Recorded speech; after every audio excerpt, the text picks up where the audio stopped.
The craziest relationship story I bet you've ever heard. Please read and comment. I've been on and off with this girl since college, roughly 8 years. She's now 28, and I'm going to be a 30-year-old man. Regardless of the status technicality of our relationship, we have always been inseparable and best friends with amazing sex and fun. We still crave each other after 8 years. Even though it's been so long, we still feel like teenagers when we are together. About 5 years ago, we decided to move to Dublin, Ireland for her to attend a graduate program.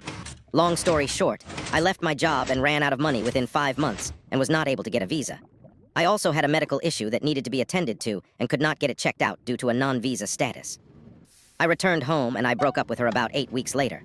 To me, we just seemed to be in two completely different phases in our lives, and I thought once she came back we would rekindle things. So anyway, I moved to Boston and she stayed in Ireland to finish her master's. She came home from time to time, and despite being broken up, we still hooked up numerous times. It got to the point where I was ready to commit. I did everything I could to make her happy and convince her to stay instead of returning to Ireland for a new job upon her graduation. She said no. I then told her it's over and deleted her from everything. Fast forward 5 months and she's crying on my front steps. She told me she made a mistake and was back for good. After a long conversation, I said the only way this could potentially work, because I was still in love with her, was that she moved down the street from me and get a job in Boston. She did both within a month.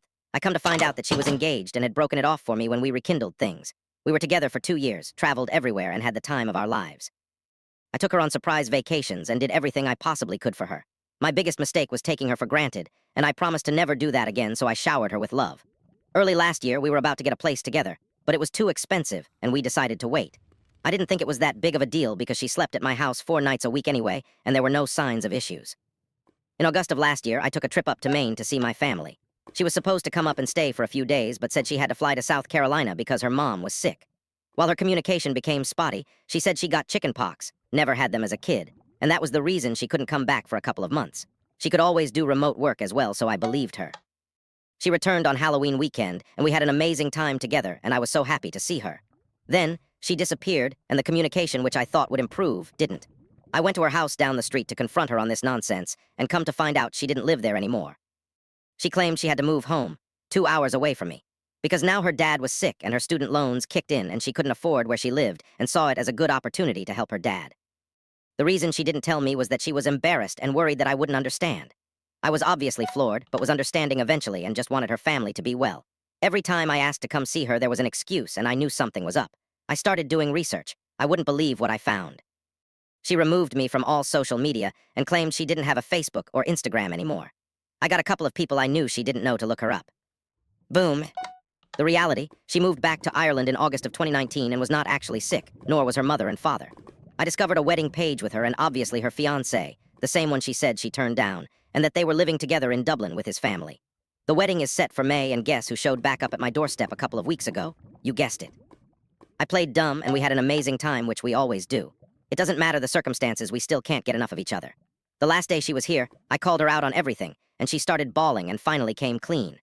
To her, it was the biggest mistake going back there and lying to me, but she said the main reason was because this person was a part of a great family, and she grew up poor so it would be beneficial to all. Mostly coerced by her gold-digging family. She now says the wedding is not happening because she and her fiancé, or ex, literally called it off because they don't like each other anymore, and it's toxic due to the fact that she admitted she still is in love with me. She feels trapped in this horrible mistake and says she can't live without me.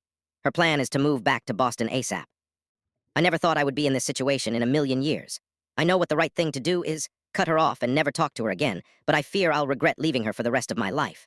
And no matter how good I have it with someone else eventually, I think I'll be living a lie since I left my soulmate, so I feel right now.